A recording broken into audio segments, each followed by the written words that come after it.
Greetings and welcome to this BC Rural Centre webinar on the Mount Waddington Health Network. My name is Randy Morris. I'm the Communications Director for the BC Rural Centre. I have the privilege of speaking with you today from the village of Kaslo, located on the unceded territories of the Tanaka, Okanagan, and Sinias First Nations. The regional district of Mount Waddington is located in the northern part of Vancouver Island and the adjacent Central Coast region. It has a total land area of over 20,000 kilometers, and at least in 2016, a population of barely 11,000 people.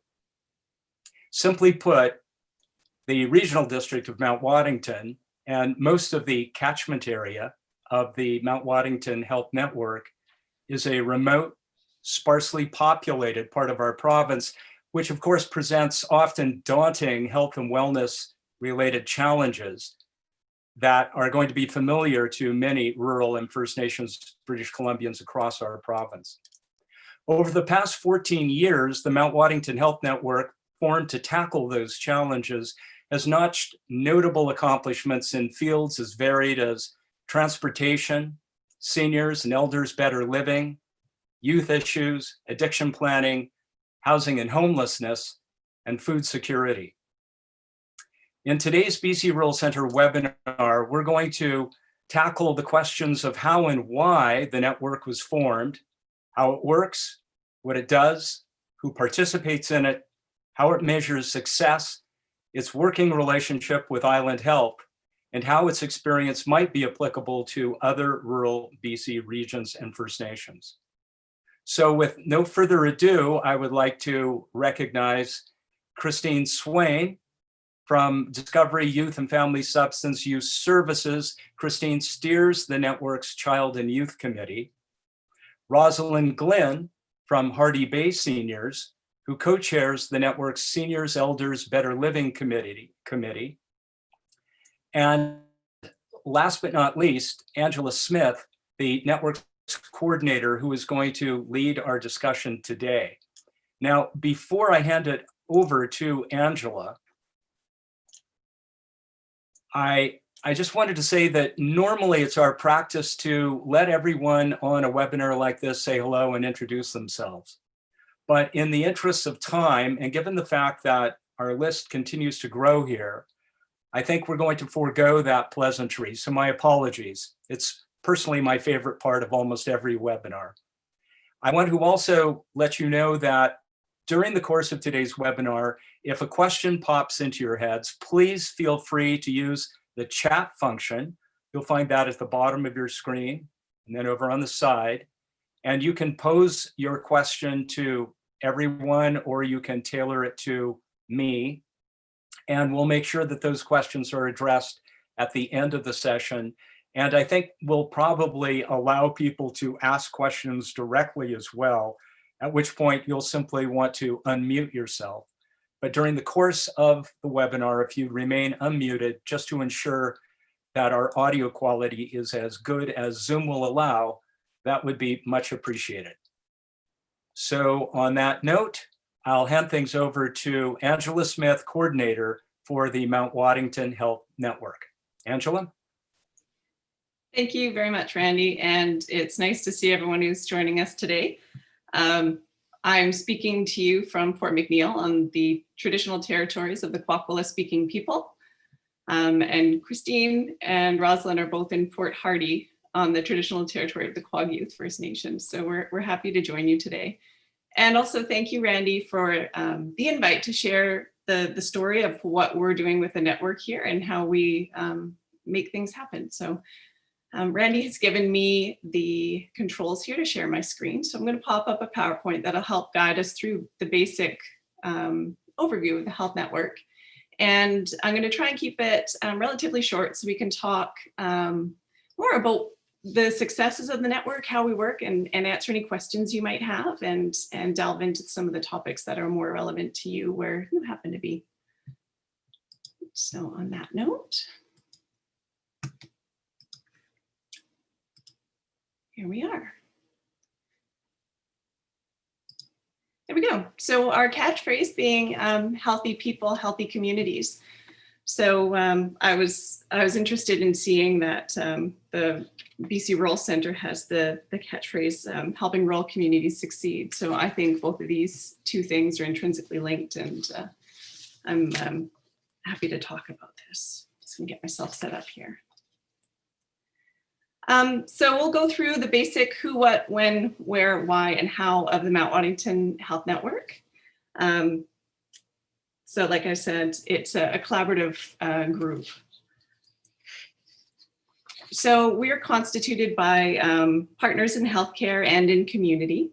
So we are inclusive of all the regional district and Mount Waddington communities and our neighboring First Nations. So there's approximately 13 large First Nation communities within the regional district and a couple smaller villages. So thank you, Randy, for defining what our community looks like. Basically, we have one person for every 4 square kilometers. And if you imagine Vancouver Island, we are about half of the landmass of the island and 2% of the population. So we're very familiar with what rural looks like and all the challenges that comes with rural living here. So we were initiated by Island Health. We are the oldest health network on the island, and we're funded annually to address the key determinants of health, which I'll talk about momentarily. And the mandate overall is to try and find ways to keep people out of acute care. And that was the general principle at the beginning of this, how to keep people from worsening in their condition. So in our rural area, we do deal with some fairly critical issues. We have the second highest rate of child poverty in the province. We've had communities that have suffered from mill closures and other issues with employment. And we have other communities within the region where the seniors population is large. So for instance, on Tula, where we have over 60% of the population being over 65 years of age. So each of our communities has a fairly distinct constitution in it.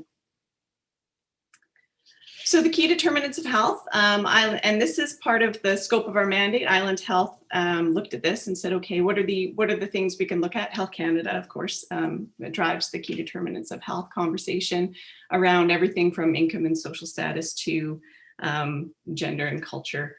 In looking at the key determinants of health, it really, when you drill down into it, we find it gives an opportunity to recognize diversity, and it also gives us an opportunity through the lens of the key determinants of health to look at each of our communities and discuss our diversity, because as I said, every different community in our region has a different constitution, and they might have different employment and working conditions and or different cultural constitutions. So so this lens to look at our work is an interesting one to use.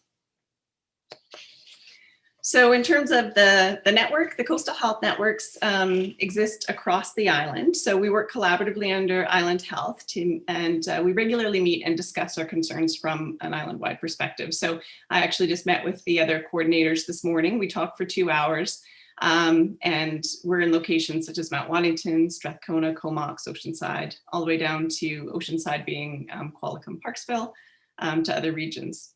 So this is interesting in a manner because each of the coordinators really represents a grassroots network from each of those regions. So it gives us a unique perspective on what's happening and the differences and similarities in our regions. And the way that our networks work, we get to address the differences and similarities between our social service agencies all the way to our political leadership and their willingness to engage with health-related agencies. So there's some really great conversations that come out of this Coastal Health Network framework. Now this is kind of an interesting one. This is one of my favorite slides, and it's very hard to see because there's a ton of stuff on it, but the original table of partners. So when we go back to the beginning of the history of the health network, we had all these different groups sitting at the table of partners. So we've got healthcare professionals, critical care agencies, public bodies, we have nonprofit service providers, First Nations representation, seniors and elders, people interested in food security, private sector people, patient advocates, all sorts of people sitting at this table. So when we look at who is at the table, this is basically it. It's anyone related to any of the key determinants of health. Missing from this list, we have organizations like Community Futures and NIAFs, education and training agencies. So there's a lot of people that are working together under the umbrella of the health network. So when we look at organizing everyone at that large scale map, so if we go back to this, meeting and organizing the data that comes out of this kind of nebulous network is quite challenging. And further, when we look at everyone meeting to talk about their concerns, well, you know, when we have critical care agencies with only so much time, perhaps they don't want to talk, you know, in detail about education, or perhaps the food, people don't want to talk about ambulatory services. So what we did a number of years ago, we've always run committees, but we really refocused on key committees within the network. So that is to say our Seniors, Elders, Better Living Committee, our Wellness First Committee, Child and Youth we've taken more of a focus on that, and Culture and Inclusion and Health Services. So this breaks down kind of where we nest each of these groups, so that when we meet, we can focus on our action items. So it has been an interesting journey into governance within the past couple of years across the network. So, and of course, we're lucky today on the call to have Christine, who chairs the Child and Youth, and Rosalind, who does the seniors work. So in terms of how we work, this is an important part of how we work towards functional decision making. And I'm skipping over kind of some of these larger scale things so we can come back and have a more robust group conversation. But basically, the health network organizes itself through these committees that basically decide on action and come up with ideas. And so these priority actions are reached by evaluating them through a few things. For instance, need, and that's the degree of need demonstrated in the communities and the consequence of inaction if we don't act. Maximum impact, the ability to gather partners, share vision, and impact as many people in as many communities as possible. Opportunities and timing refers to the will of government and funders to financially partner and support any given initiative. For instance, we were working on our addiction recovery services plan in 2018, and it became apparent that BC Housing was particularly active, and there were some opportunities that might be missed if we didn't engage in the conversation on housing. So as a committee at Wellness First, we switched gears and focused more intensively on housing. And I'll get into our individual projects shortly, but that was an example of how opportunities and timing allowed us to be more successful in our initiative. Timing requirements refers to the partners and volunteers and the network time and resources that we have for any collective action. And then our timeline refers to short, medium, and long-term goals that might be associated with it. And that's something that as a network, and when we do our strategic planning, we do focus quite a bit on at a high level. And that is to say, you know, some of these long-term goals, we feel like we're not achieving as much as we should, as fast as we should. But if we make sure to frame our projects in short, medium, and long-term scales, it really helps us say, well, long-term, we want to achieve the foundry. Short-term, we want to do this action. So we want to get together a child and youth committee. So by dividing our tasks like that, we're able to scratch them off the list. And then the last kind of thing that we look at when we make our priority action items is the probability of success. And this is our ability based on, all aspects of the job, looking at the scope of the job, the timeline, the budget. What is the probability that we're going to be able to complete the task and have a positive outcome? So it's kind of a pragmatic way of looking at things, but in our strategic planning this year, we had a strategic plan guideline, and these were the items that we made sure we looked at when we undertook any given project.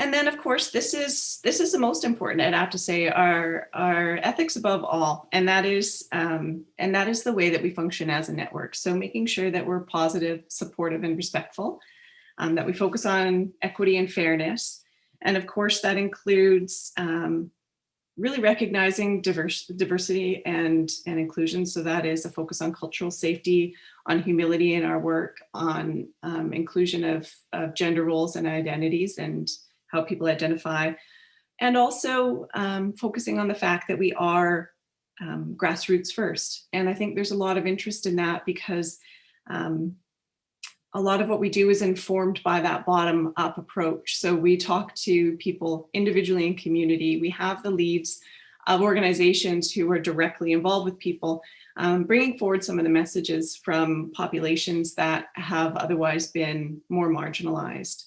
And we know that traditionally speaking, when we're talking about cultural safety and humility, that some of those more qualitative ways of knowing, some of the softer ways of knowing are more tightly linked to our rural communities, and that quantitative data that takes a little more time to gather, that's more associated with authority and with scientific research, that tends to be more centralized around urban areas. So we know when we're forming our arguments, when we're looking at, okay, we want to represent our grassroots communities, how do we know what we know?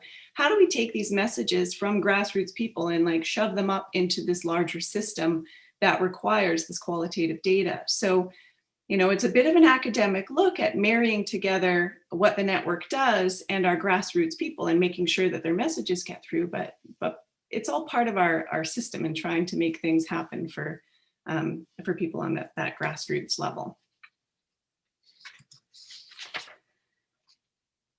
So in key committees, those key committees we talked about, you know, we do advocate for programs and services through those committees. We collect data supporting the health status of the community.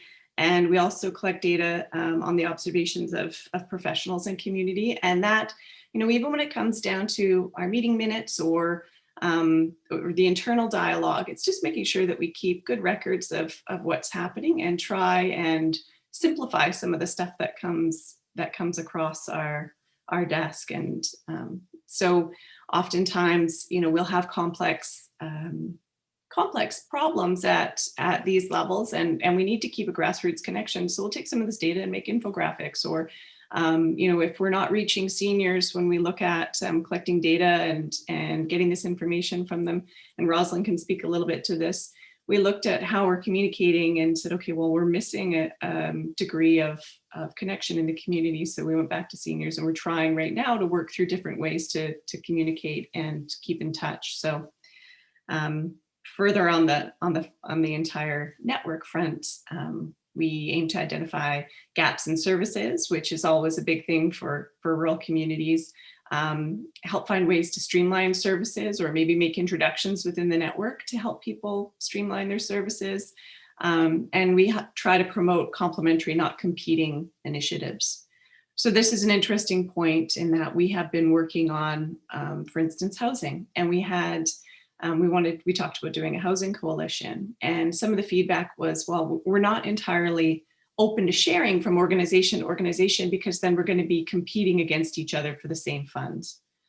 And from a network perspective, really reiterating that we see that people do compete for the same funds, but what we want to do is try and find areas where they can provide complementary services. So we don't want, you know, two organizations side by side competing with each other when they could just tweak their service and each of them, you know, serve a slightly different sector of community and or build on each other's services.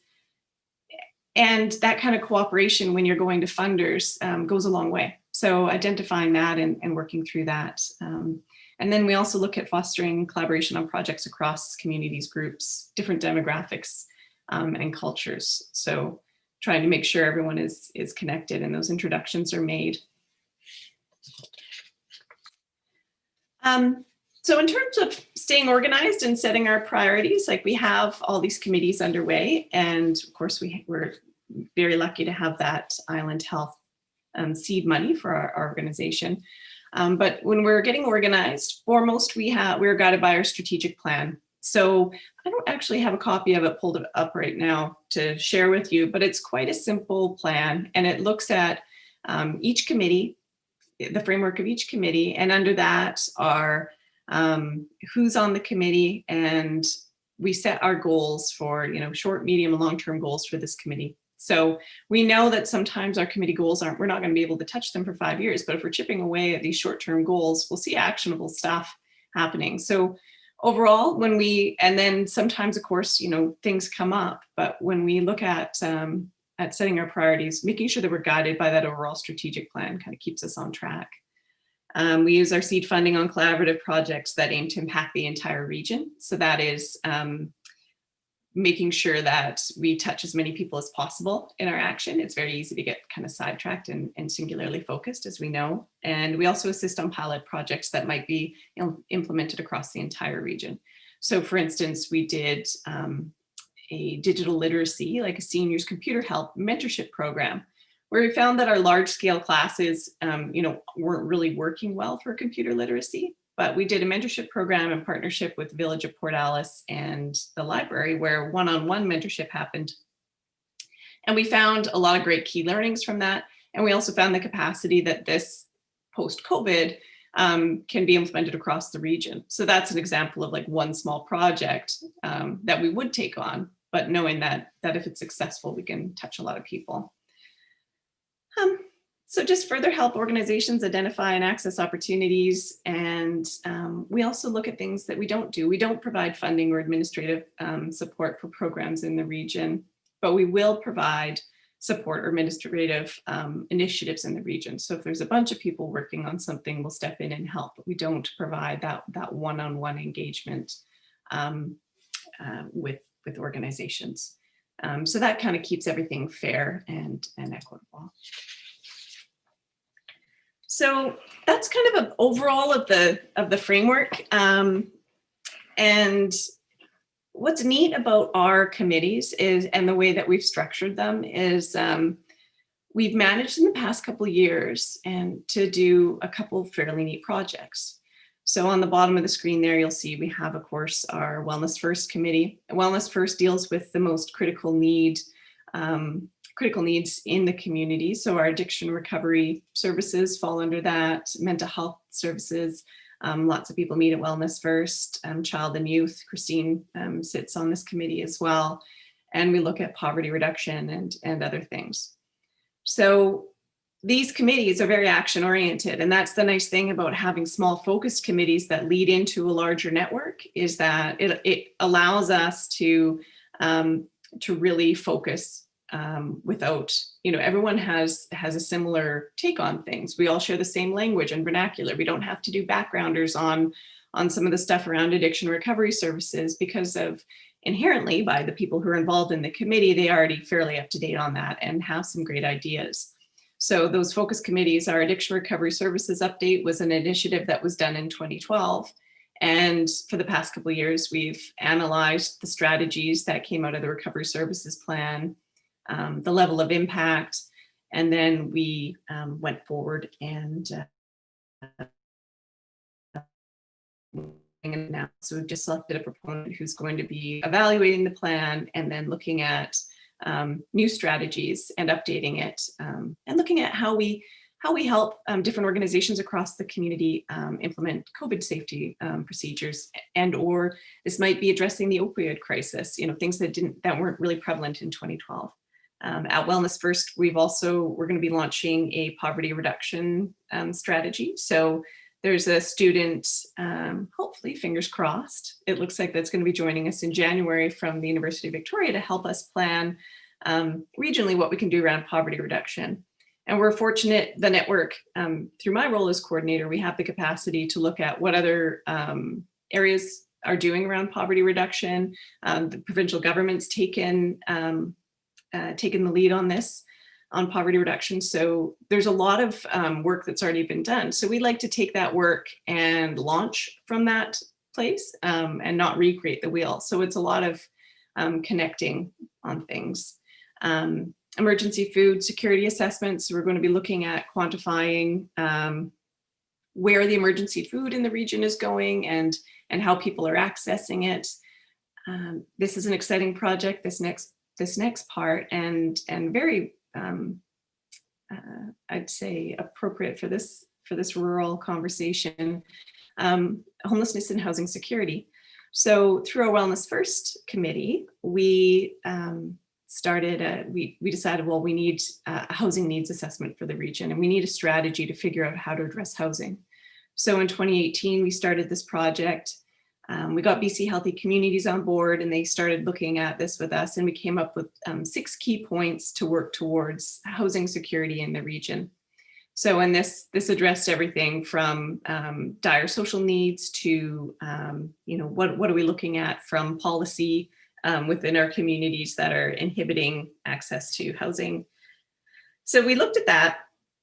And then in that opportunity, UBCM, so the Union of BC Municipalities, had an opportunity to get funding to do a comprehensive regional needs assessment. So the government said we had to have this regional needs assessment done anyway. UBCM only had so much funding, but through our work, we took the little bit of seed money we had our consultants fill out the application for the regional district of Mount Waddington in cooperation with them, sent it off, and we accessed $125,000 to have this intensive regional housing needs assessment done. So the draft for that just came out yesterday. And so I flipped through it, but haven't had a chance to look. But one thing we did recognize in that is that we're missing a really fulsome look at homelessness and housing security. And a lot of people look at, okay, well, homelessness and counting homeless people, they're like, well, when people think of homeless, they think of street entrenchment, that type of idea. But housing security and homelessness really refers to anyone who in any given month is at risk of losing their house. If you have to make a decision between food and housing, you fall into the risk of homelessness because that's pretty close to the edge. So we know there's a lot of people in the community. So the NEAT project, and I'm kind of going on a little bit here, but the NEAT project that we have going on there is based on some work that was done in rural Alberta. So we know that point in time counts don't work particularly well in rural places. So they've come up with a unique identifier count in rural Alberta, whereby the count is managed by social service providers, or it might be through the food bank, or any place where there's touch points where people in the community are accessing care. The unique identifier implies or refers to like a code, for instance. So every person has a distinct name and a birthday. So you can code people so we know if we're getting duplicates of the same person accessing this or doing the survey multiple times.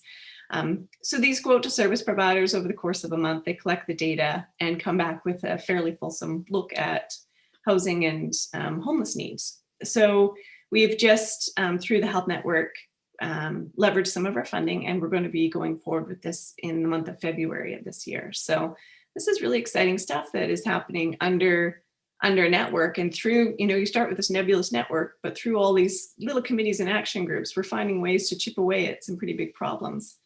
The Health Services Communication Project, this is something we're looking at with Island Health to make sure that people understand how to access care appropriately and when to access care, what's available in our communities and what isn't available in our communities. And then also when they're feeling like they're being underserved, how they can access mechanisms to help themselves or their family. So looking at communicating that. So that project's just under development right now.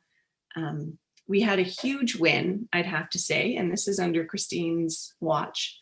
And I should keep track of the time to make sure I'm not going over. There we go. This is under Christine's watch, where Christine is a huge advocate for children and youth. And she's always like, what are we doing for children and youth here?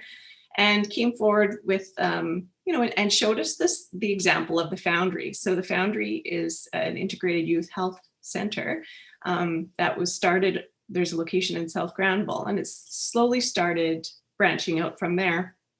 whereby children, youth and families can go into the center and get access to care. It's basically like there is no wrong door. If someone goes into the Foundry, for instance, to access primary health care, they can also access mental health care at the same time, and or be referred to other people working within that, that center. So Christine can talk a little bit more about that. But in terms of this project at our Child and Youth Committee, we said, well, this is a project of such magnitude that we really need to make this happen. So we sat together at the Child and Youth Committee level. We didn't have organized meetings. We just met as needed and said, okay, well, how are we going to do this? We need a lead agency. So lead agency was drummed up, and then we all collaborated to say how, how this would look like in our rural community.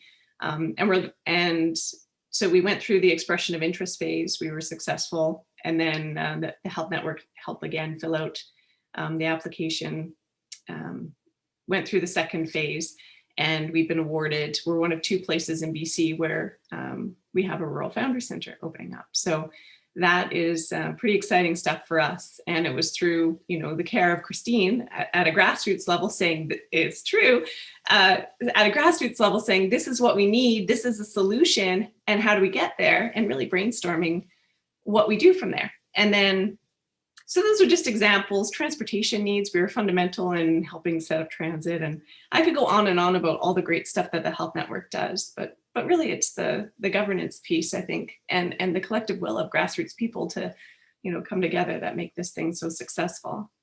I think that's probably where we'll stop for now. And I'm going to stop screen sharing here so I can see everyone. There we go. But I think it's an interesting thing. So we have a couple questions. Oh. Yeah, we do, Angela. Joanna Trimble is wondering how you interact with various divisions of family practice and or collaborative services committees. Any answer to that? Yes, certainly. So we are very fortunate to have the coordinator for the divisions of family practice, Mount Waddington, extremely involved with the Wellness First Committee and the Table of Partners. So her name's Patty Murphy, and she basically doesn't miss a meeting. And she's a huge advocate and really is that key connection to the physicians. And then she ensures if there's something very specific. I mean, each of the physicians seems to have a certain area of specific interest, and they all have general interests, but some people have passion projects, and she makes sure that they know what's going on in the community and when they need to turn up for various conversations.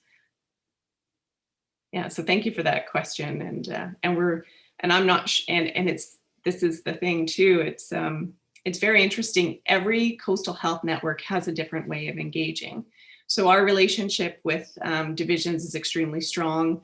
Other regions have really strong relations. Others, like Oceanside, have a far less connected relationship there. The same goes for our regional politics. So our politicians, we have a representative a counselor from each of our communities sit with us. And then our health network reports to the regional district board on a monthly basis. So all the mayors get to hear what we're doing. Other health networks don't have that connection at all. They operate completely outside of the political arena as well. And then occasionally they'll bump up against community needs. So it's very interesting to hear how each of these networks differently. So it really is up to the people who are in charge of the governance of the network, and that is a grassroots decision, how we're going to try and engage. Thank you for that. Thanks for the question, Johanna. I noticed that we have Dr. Granger Avery with us here. Granger, hello. I'm curious if you can shed some light on whether or not this phenomenon of regional health networks exists anywhere else in the province outside the island. I'm not really very well informed on that. Sorry, Randy. But I would like to take this time of congratulating you and your leadership, Angela, in doing this. I think it's absolutely wonderful and vital to the health of the community. No, Thanks for that. Angela, perhaps then is this a Vancouver Island specialty? I like, Whoops. there we go. Dr. Avery, I don't know specifically, but I do know that it doesn't exist in Fraser Health or in Vancouver Coastal, and I'm not sure about the North. So I think it was started by Island Health, which was Vancouver Island Health Authority, but I don't know the full extent of it. That's a good question. Okay, thanks. As far as I know, it doesn't exist in Interior Health. Well, listen, we have two other folks who I introduced at the outset who are very active on the network, and perhaps we could turn first to Christine Swain. Christine, you've already had your fame trumpeted by Angela for your advocacy for youth. Would you like to add a few words on some of the work of the network in that area? Yeah, so I've been a part of the Mount Waddington Health Network for going on 9 years when I started my position here as a youth and family counselor. And so I've seen it go through a few changes as well. And I just got to say, having a strong coordinator and a really good strategic plan helps guide it, because sometimes you can feel like you're just trying to put out fires everywhere. And unless we know which fire is burning the hottest and where we have the resources to put stuff, you just feel like you're running around and not getting anything done. And there's definitely been times where that's happened. I also think that the smaller committees or the smaller working groups are really important in that, like, I do this job off the side of my desk, I carry a caseload, like we all have our own work. So finding a place where I'm passionate, like children and youth, I'm always like, don't forget about the youth. Like the youth are members of our community as well. Having those advocates for the, whatever you want to call them, special populations on the committee, and having a place where we can find purpose, like getting the foundry that's like, yes, like we did it, we got there, where for about a year it was housing and homelessness, and that's a youth issue, but they weren't focusing on, okay, let's work on how to help these homeless youth or how to help youth with substance use. So making sure that there are people that can advocate for each unique population in the area, but also just like the health network I found really allows for the strength of the community wherever you are, bringing everyone together to do things in that community's unique way, like Port Hardy and Mount Waddington. I'm in Port Hardy, that's why I always call it that. But Mount Waddington, we have this thing where we just come together. Like, there's something that we need to do. We need a foundry. Who's going to help? Everybody that was working on that initial foundry application was from the health network or from one of our smaller groups, which we all knew what the housing and homelessness situation looks like. We all know what the substance use situation's like. We all know, and we include Indigenous communities. So we all had that knowledge, and the application came together really quickly. And the person that led that knew that the health network and the people on the health network stood behind them, and we were there ready to help. And I gotta say, like Angela, that without her, I don't think our health network could have done the things that we've been able to do recently, because of her ability to get us into the right position to provide that structure that we needed. So having, like, again, I said, like a really strong coordinator, someone that's passionate, someone that knows what they're doing, and someone that knows the community or is willing to really learn the community is important, because that's what we are. We're community members that want to see our communities grow.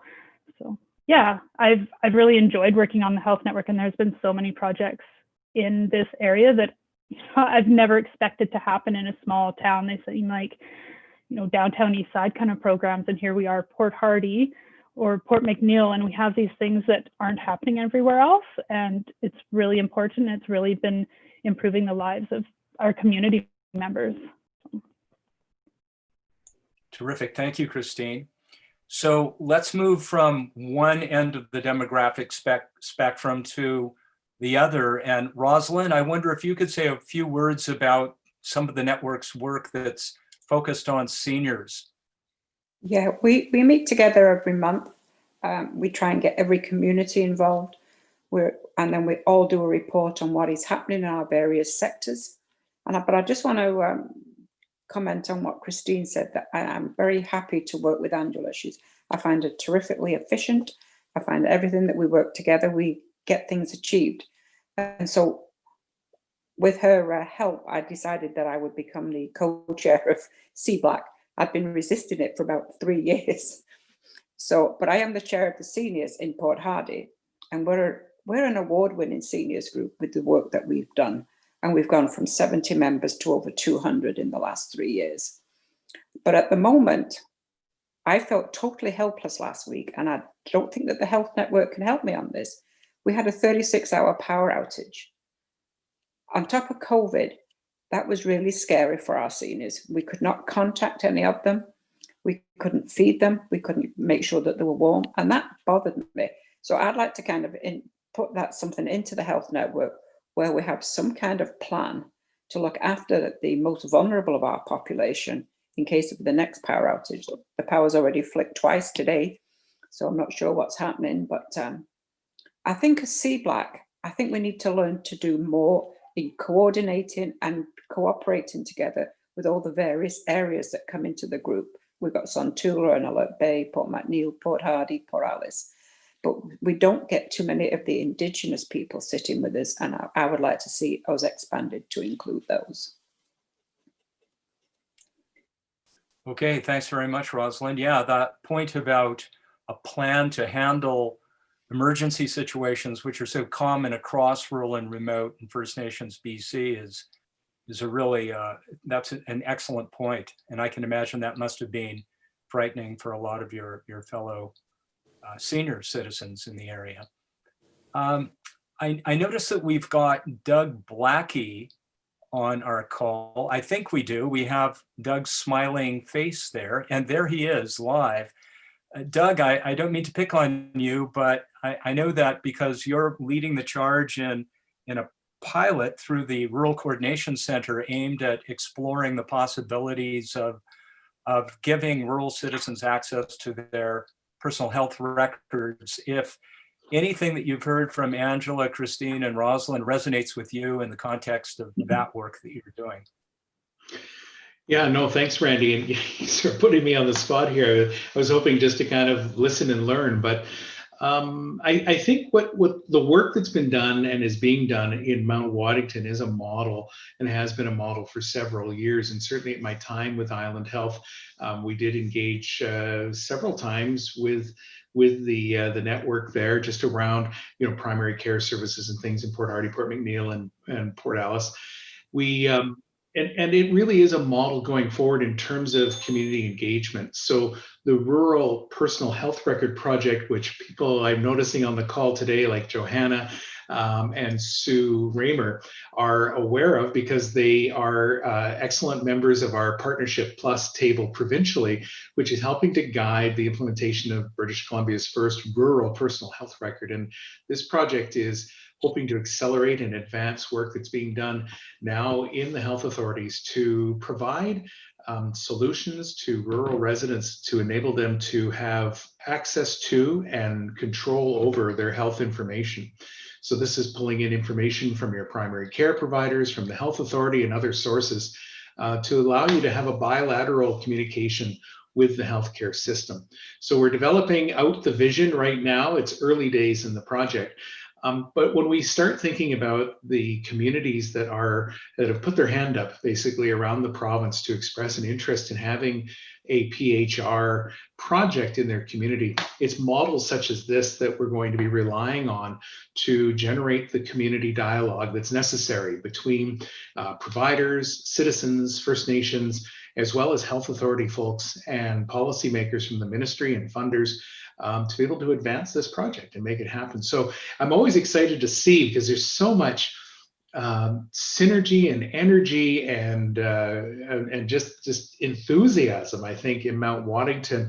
And this really shows the power of collective effort and collective action. And I just love the work that the group has done over the years, because what it does, as I've said, is it's a model for the type of engagement that we need to advance rural health in British Columbia. Thanks, Doug. Angela, I'm curious if you could shed a little more light on the financial arrangement between the network and Island Health. Do you have to submit a budget annually to Island Health for approval? Do you receive multi-year operating funds? What, if you can, share with us how that works. By all means, this is public record, and we are transparent at the network. So basically what it looks like is an annual operating allowance from Island Health. So we are granted $80,000 annually. From that, we take out our coordinator fees. So my position is part-time. And so we take our fees out of that, and then we allocate funds to each committee. So we'll have a certain amount in our budget allocated to every different committee. We used to have, pre-COVID, we had forums every year, so we would allocate some funds to that. Now, our health network was very fortunate in that a number of years ago, there was also a lump sum that was granted from Island Health, and that was to look at key issues such as addiction and housing and homelessness. So we've been able to use those funds as well to work over a longer period of time and to try and leverage those funds. So basically our annual operating allowance is set, and we're very fortunate for that. And then we also do have these legacy funds from previous, and trying to be fiscally prudent about it, looking at opportunities such as, okay, so we're going to do a housing project where, making sure while we're digging into housing, we see there's an opportunity for other grants and funding, making sure that we have a small budget allowance there to say, hey, as our consultants, we're now going to empower you for a couple thousand extra dollars, to apply and get that funding for BBCM, for instance. So making sure that we're really maximizing our budget, that happens there. So I take it from that comment that the network has the capacity and the standing to be able to go after grant funding on a project basis, perhaps without having to.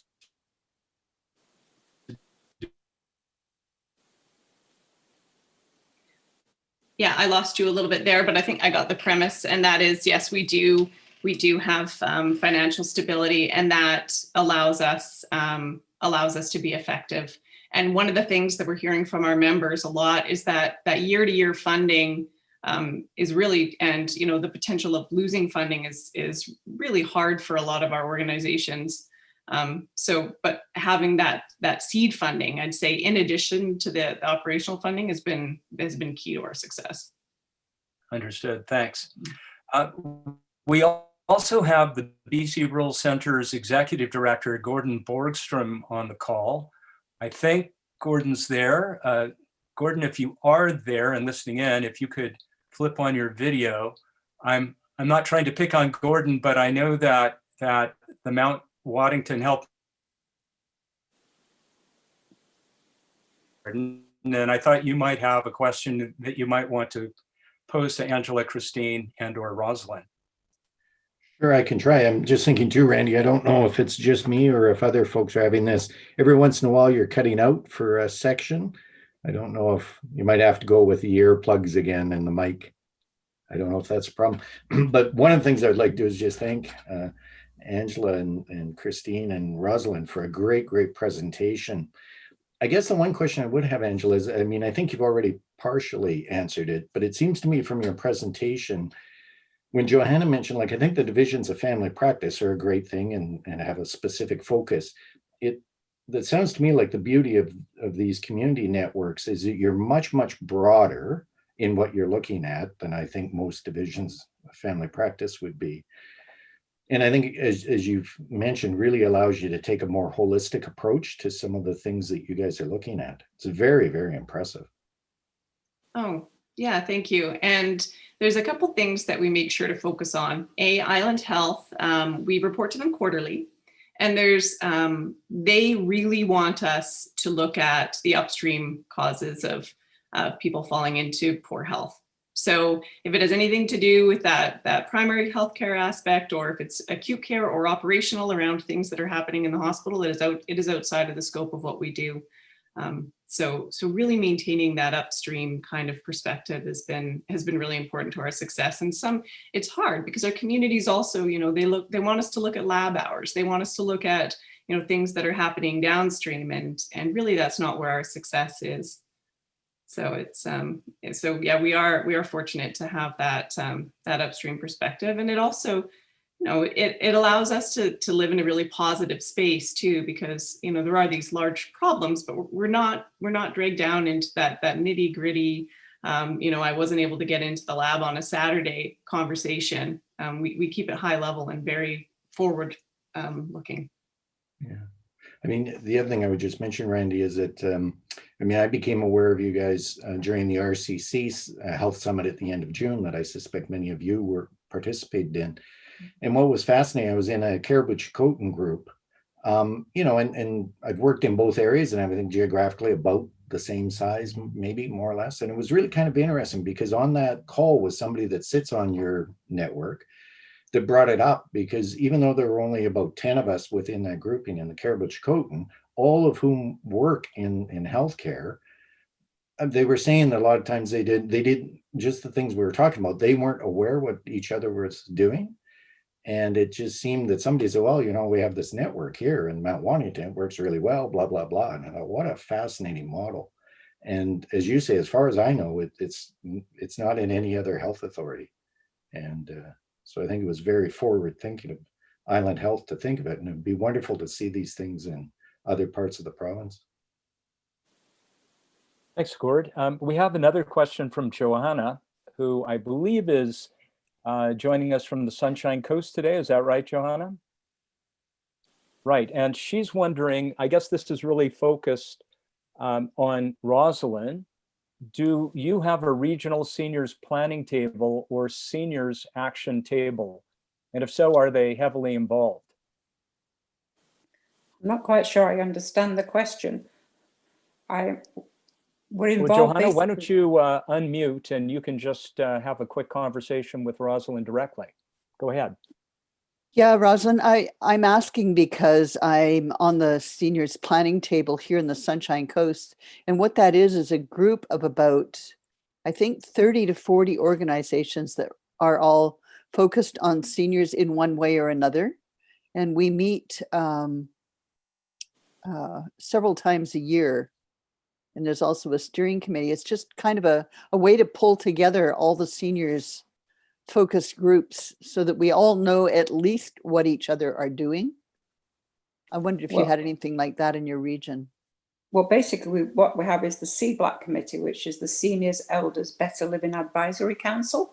And we meet once a month, but it's basically people in the Mount Waddington Health Network area that meet. We don't actually meet anybody outside of that, but we're aware of what one another is doing in the senior sector. So we talk about what each group is doing. Yeah, that sounds very similar. Thanks. Yeah. Thanks, Rosalind. I think it's a good idea that it could be expanded, that it could we could expand it out to invite other people who are not necessarily seniors, but who are involved with seniors. Like I had a meeting with the mayor. The mayor has a bag lunch every month. So I went to that meeting today, and basically to say that during that power outage, how helpless I felt and how unsupported I felt by the district, by the city council, and what we're going to do about it. Are they going to say seniors are better look after seniors, or is there some way that the city is going to support looking after the vulnerable seniors? Calling out the Rangers or the Lions or the Rotary to help us. But at the moment, there's no answer to that. And if I may jump in, I think that Johanna and Rosalind, you kind of touched on something we've noticed, and that is we haven't done a lot of research into how other rural areas are supporting seniors. We don't really know. We don't have best practices. We don't have a strategy. There's a huge gap in our knowledge and our planning, and that's something that it's at the table we wanted to address. And then also looking at how we work through change management and how we work with seniors, and making sure that positive, change management is almost as important as positive change in a lot of cases, and making sure we're supporting seniors and allowing their voices to be heard. And there's a ton of work to be done there. So I'm really lucky to have Rosalind helping me figure out how to move forward.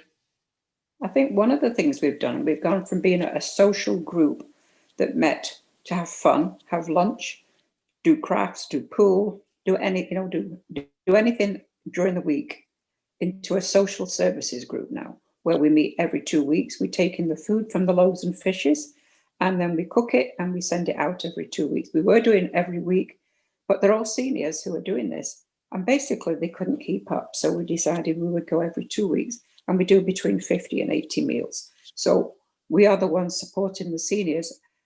There are the building blocks are supporting the youth. The Sacred Wolf is supporting the Indigenous people, but the Port Hardy Senior Centre is supporting Port Hardy seniors. Fantastic, Rosalind. Thanks for that. By the way, Sherry Philpott at Hickory has made a comment. She says that she lives in the Okanagan-Similkameen area, and they have a committee there called the South Okanagan-Similkameen Rural Healthcare Community Coalition. She sits on that committee as a counselor for the village of Karameos.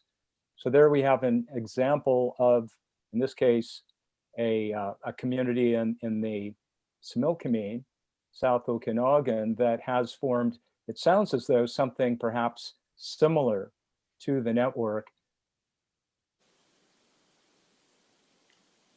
If that particular community coalition has a similar kind of working arrangement with, in this case, Interior Health. Thanks for that, Sherry. And Doug Blackie has just texted something, sort of a pat on the back for you networkians on this call, saying the focus on social determinants and holistic view of health and social care is what makes the Mount Waddington Health Network such an excellent model. So thank you. Well done, you. And then finally, and again, I don't want to put this person on the spot at all, but I noticed that we have a participant from the United States. And I'm not going to ask John Davis to make a comment because I know his primary focus is on the arts and culture. But John, I hope you found this interesting, and I hope you'll take it into account as you work with your fellow rural advocates south of the border to make life better for you and your fellow, in your case, rural Minnesotans. I don't mean to preclude you from saying something, John. Go ahead if you've got something to say. No, I greatly appreciate the invitation, and it's always great to have a chance to learn more from our northern neighbors. And it's just, especially even though I'm coming at it from an arts systems perspective, it was really fantastic hearing other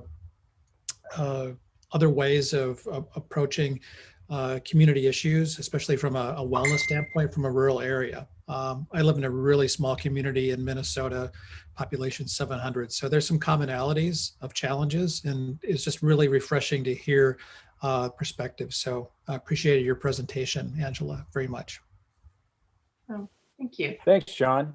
Well, listen, folks, it's 4 o'clock, just after, so I think we're going to call this a wrap now. So in closing, I'd like to thank again Angela and Rosalind and Christine. Fantastic presentation. I'm delighted that we were able to record this so we can share it, my terrible audio notwithstanding, but that's by far the least important part of the content of this webinar anyway.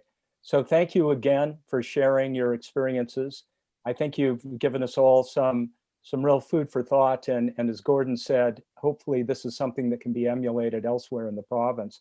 And speaking of Gordon, I'm going to let you say the final word on behalf of the BC Rural Centre.